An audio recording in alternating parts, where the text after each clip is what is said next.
Hi guys, I go by the name of Kevin Kryptonite. This is E3 weekend. I'm making a video. Let's get into it.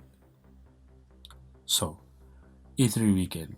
If you are definitely really into gaming just like I am, you should definitely know about E3. E3 is basically uh, geek gamers Super Bowl, World Cup, Cricket World Cup, whatever you want to call it. That's our thing. It's when developers and big companies they come out with all of the stuff that they've been waiting to release for the years to come, and projections for what where they're heading in terms of the games that they'll be releasing, and whether or not they'll be releasing new hardware. E3 is normally the place that would happen. And speaking of that, when I get to some potential news on hardware releases from a big company. But yes, normally the days leading up to E3, there's a lot of game trailers that drop just as a way to build up hype for the main event. And from those, there have been a few trailers that I'm not necessarily all that interested in. Um, there's been a couple of leaks, and I think that's the biggest issue that I've seen with this E3 is that a lot of information came out beforehand, so the hype coming towards it wasn't as big. Also, for the fact that E3 in the few past years has started to see less and less developers coming to the trade show, less and less developers making their own conferences, and that's only because they've decided to branch off into making one-on-one interactions with their fans or making their own trade shows. So E3's stopped becoming a place for where like the press would come and write articles about games coming out, hardware releases coming out, all those type of news for us to consume. They are now opting for a more online based trade show where we can just tune in ourselves instead of having to go and spend a lot of cash to go see expensive stalls and play maybe some unfinished games. But that's neither here nor there. So my opinion on E3 goes this way. We started off with EA. It was the first to go in the trade show, and a few games. They had, I think, the conference was about 2 hours. In those 2 hours, they had what you would expect from EA, like some of their biggest franchises that they know that they make the most money from. They didn't really announce anything new, save I guess you can't say it's new. They announced it last E3, so yeah, nothing new was really introduced by EA. They touched on these are the things that they brought to that trade show. So it was the new Respawn Star Wars game, which is called Star Wars: The Fallen Jedi. They brought out some Apex Legend news in terms of the new season. They brought out Madden 20. Obviously, FIFA 20. They had some Battlefield 5 news, and I think that was about it. So they stretched those over a 2 hour span, which seems ridiculous, but they had the developers of those games come through and speak a little bit about how the game was going to look, where they want to go forward with the company. So EA really just stuck to what they knew. And the only thing that I was really excited mostly about from that trade show was Apex Legends and obviously Star Wars: The Fallen Jedi. Apex Legends because that's just who I am. I'm the Apex guy. I fucking love Apex. I can't wait because season 2 is gonna be a jump. They're introducing a new hero. Her name is Watson. I like her abilities from what I've seen. They seem like they're gonna definitely change the way that the game is played. From a team standpoint, I don't really see how a composition with her is going to work yet, but she seems more like a defensive character. I don't see, and she is a support character in any case, so that goes to show.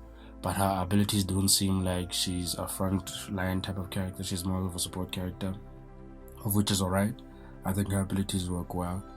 I encourage you to just check out the Apex Season 2 trailer and you'll find out all that you need to know through that trailer. But as for me, Season 2 seems like it's bringing. There's a few skins that I feel like we could have done without. As it stands right now, through Season 1, we've gotten a new game mode that allows you to play at a higher level of play. So whether or not that's going to translate over to the next season, that remains to be seen. moving swiftly on. Star Wars Fallen Jedi. Now, I am very interested in this. It is a third-person Star Wars game, something that we haven't had for a very long time, unless you count, I think it was the Unleashed series way back when on PS3, maybe even PS2. But yeah, this one looks legit. It's not open world as such. It's chapter by chapter. It's a chapter by chapter type of game, but it gives you enough freedom for you to choose how you want to approach your enemies. The force abilities, from what we've seen from the trailer. By the way, there was a 15-minute game trailer, which was awesome. The graphics looked amazing. It looked fluid. It looked like it was a scaled type of game in terms of me and you won't play the game the same way in terms of our approach or in terms of how we decide to get rid of enemies. But that's just, whatever. So yeah. Another thing that's very interesting about the Star Wars game is that apparently it is canonical. It is part of the Star Wars universe. It is an actual story that is told, and it is canon. So in most Star Wars games before, you could choose if you wanted to go to the dark or the light side, because you were molding your whole story essentially. But with this one, you are playing as a Jedi. You're playing as an agent of good, and so there is no room for you necessarily to switch to the dark side, at least for as far as we've seen for now. So those are the only real two games that I was interested about in EA. That was Apex Legends and Star Wars Fallen Jedi. Right. Now, moving on. Traditionally, after Xbox would come first and then Sony. So since Sony has pulled out of E3 this year, Xbox, we expected for them to really bring their A game to that trade show, because none of their biggest competitors was missing. You expect for them to really bring out all guns blazing, of which I feel like they didn't really do that much. It was an Xbox conference. As far as you've seen for the last couple of years, it was pretty much the same, saving the fact that they brought a lot more games.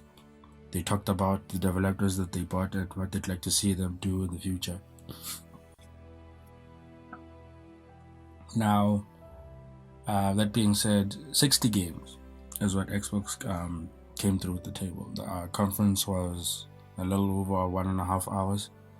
So 1.5 hours, 60 games, and more announcements. It felt a lot longer than 1.5 hours, if you ask me. When I watched it, it took way too long, but we got through it anyway in the end. And here's what I would see the biggest complaint being about this, is that a lot of the games that Xbox showed were games that were gonna come to every other console in any case. They didn't really show any first-party properties that Xbox was happy to put in front and say that this is the reason why you should buy an Xbox.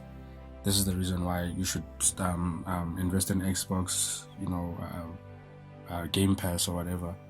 It was very surface level in terms of they just wanted to show you flashy things, and of which it was cool. It was very nice to watch because they were the only ones doing it that big at E3 this time around, just to get through some of the few games that I personally was real hyped to see. Obviously, I'm gonna start with one of my favorite developers, Hidetaka Miyazaki. Again, this is the guy that's been the bane of my existence through gaming. He's the guy that made the Dark Souls series. He's made Bloodborne, and he's teaming up with George R.R. Martin, the writer of Game of Thrones. And the game that they've come out is called Eldritch Ring. Now, when you look at the trailer for Eldritch Ring, you can tell the aesthetic that this is definitely a From Software type of game. The enemies have that, nightly, disembodied, freaky aspect to them, which is going to make for a very interesting game. I don't know if it's going to be third person or first person. The trailer doesn't really show much. It's a cinematic trailer, but I really am excited to see what's going to come from the minds of these two people. Another game that I'm kind of interested about, but I think might only be coming to Xbox, is The Outer Worlds. Now, this game, from what we've seen, the first time you saw the trailer, it gave you a sense of it's a light-hearted type of jokey game. But when we saw this trailer this time around, it showed a lot more darker themes. It seems like you crash land on a planet and you're meant to make it hospitable for everybody else that's gonna come to this planet. So you are seen as the invader, and you have to navigate on how you interact with the species on these planets. Some of them are humans.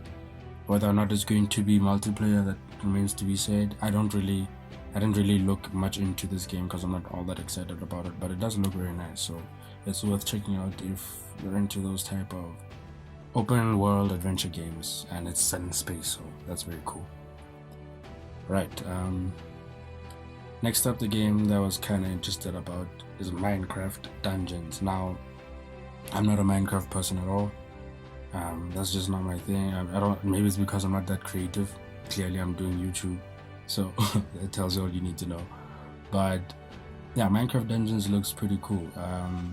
It's obviously the aesthetic is of Minecraft, but it's a top-down dungeon crawler type of game, and you can play up to 4 players, multiplayer, couch co-op, or online. It looks pretty dope. It's it's like I said, it's a Diablo-esque type of view, so it's overhead, and you crawl through dungeons, you slay enemies, you get loot, you level up. It's a pretty basic, nice type of indie game, something to just hang out with your friends, play, get through a couple of levels, and have a laugh about it when you're done. So that's pretty cool. And then, guys, the one we've all been waiting for, Cyberpunk 2077. This game, we've been waiting way too long for it to come out, and it's finally here. It's almost not real, and when you look at the game and what they're doing in engine with all the things that they've done to make it come to life, the graphics are insane. The audio, the sound mixing is insane. This game is something that is really ambitious. It's really exciting, and it just got even 1,000 times more crazy with the introduction of Keanu Reeves as one of the characters that's going to be helping you out. So, and it's actually him. It's actually his likeness. It's actually his voice. Guys, what a time to be alive. Cyberpunk 2077. It got a release date. It's going to be out on April 16th, 2020. Whether or not we're going to see it actually release on that date, I'm not sure. With the announcement of all the other games that they've been pushed to 2020, I do see this being pushed a bit more, just so that they can clean it up. It looks finished. When you look at it, I mean, the game looks like it's ready to go, but I think CD Projekt Red is going to try to make this one as perfect as they can before they release it, and I'm not really mad at that. From what I've seen, I'm willing to wait.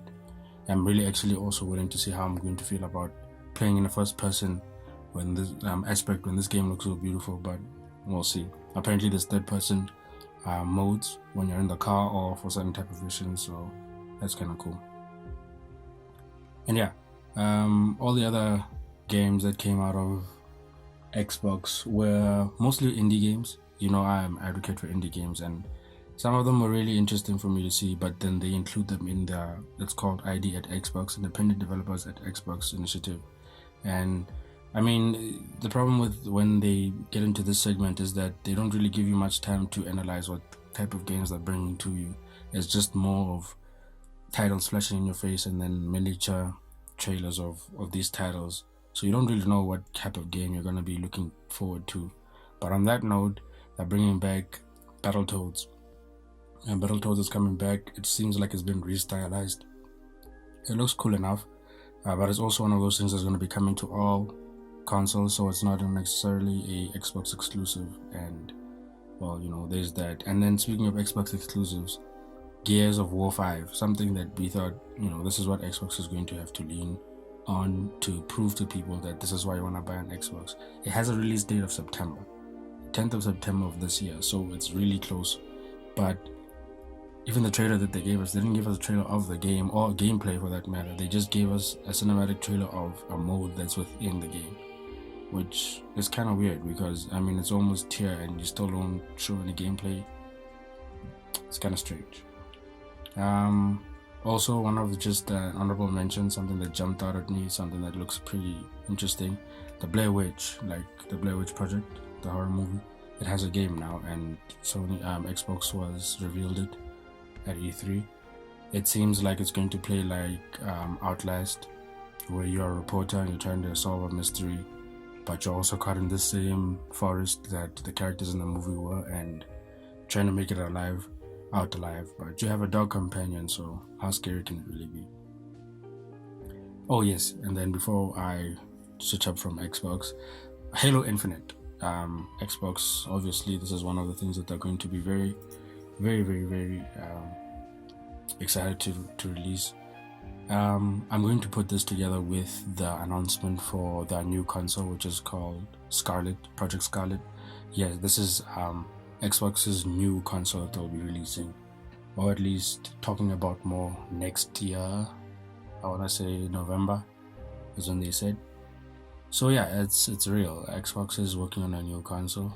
They gave us a short clip of the people that are working on the console and what they feel they want to bring to the console, all the technical, mumbo jumbo that they use. Some of them got me interested. Apparently, it's going to be able to run at 120 FPS per second. That's insane. Solid state drives for faster loading times. That's obvious. They're going to be using the Navi core for the graphics processors. So if you're into all that type of technical stuff, definitely look into it. But I mean, this is something that other developers, and when I say other developers, I mean Sony, done in just an article. I don't think it needed a video or time at E3, but there you have it. It's there. So I was gonna say I put this in with Halo because they showed it running on a Scarlet console, and it looked wonderful. I mean, it was seamless from. It was a cinematic trailer that started the Halo Infinite trailer, and then from there it just seamlessly transitioned into the gameplay, and you couldn't see any difference between the CGI trailer and the gameplay. So definitely we're in a new era of gaming. This is the new generation of gaming, and it looks wonderful. But I don't know why that they made it so that Halo came first and then they ended up with Project Scarlet, because it seems like they just dipped down in hype. But all in all, Xbox came out with a good conference, considering that there weren't many other developers that could have really competed with them at this time. But it's cool. I think it's just the evidence that these trade shows are starting to die down, and there's going to be a new type of way for them to interact with their fans or interact with their investors, and trying to tell them where they're moving on as a company. And I don't think that's necessarily a bad thing. I mean, it's going to in the long run save the consumers a lot of money in terms of buying these games or playing on whatever media or playing in a subscription basis. So yes, that was Xbox conference. And then next up, Bethesda I'm not going to talk too much about, because there wasn't really much that they brought to the table. Games that I was interested about was it's called Ghosts of Tokyo. That looks like a very interesting game. It's a third-person game where you are basically, I want to say you're playing an exorcist. Your character is an exorcist, and you are dropped into a world where there's a lot of spectral things that you need to take care of. That's who your character plays. But it was just a short trailer. Please check it out if you're interested. Another game that I'm interested, I don't know, Fallout 76. Now, Fallout 76 has had some backlash from people the moment it came out, because they said it was lacking content. So Bethesda this time around came around and said that they've added NPCs now, they've added dialogue trees, they've added new weapons, they've added consequences as well. So now it seems more like a Fallout game instead of an online Fallout game, and a lot of people are excited about that. I don't know if I'm going to be excited to play it at all, but that's what we have. They talked about but didn't show the new Skyrim 6, and I don't know. I think there's going to be still a few years before we hear anything from that or see anything from that game, which of course is alright. Besides that, that's just what I thought about this E3. The trade show, in general, was a good weekend of some things that we've wanted to be confirmed, some things that we wanted to be disproved, and I think that's happened. But like I said, a lot of the stuff was already leaked way before the conference came out, so we already knew what we were stepping into beforehand. And I don't know, I think it's going to be an exciting time for us for the years to come. Gaming platform is definitely changing. There was a lot of talk through each and every one of these developers that I could see that they're moving towards a cloud type of gaming. Not necessarily that it's going to be a full transition, but a hybrid of standardized, having a console within your house, and also using the processing power of the cloud that they're going to be providing the gaming on, so that you don't necessarily have to have a huge rig for you to be able to play games at their full potential, which is going to kind of spell a disaster for PC players if you kind of think about it. But it means that we can get to play at the same fidelity that all these developers would have liked us to experience the games, and I'm excited for that. Xbox has that cloud system called Cloud X, which also has the same thing. Basically, it uses your console as a node, and then through that node you connect to their servers, and then it's processed to their servers, so you get to play at the highest resolution, at the highest aspect ratios, at the highest speeds, and without having to string your console at all, because you're processing it through them. Bethesda has one of theirs, it's called Origin. It also has the same sort of concept, more of somebody playing Doom through a phone using a controller, and it was seamless, worked well. And yeah, I think moving on in the next couple of months, we're going to be hearing a lot more about cloud computing, as well as hearing more about hardware stuff from these big tentpole companies.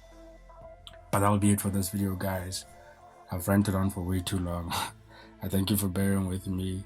Please remember to like, comment, share, subscribe. I've been Kevin Kryptonite. Thank you for watching the video, and I'll see you in the next one. Bye, guys.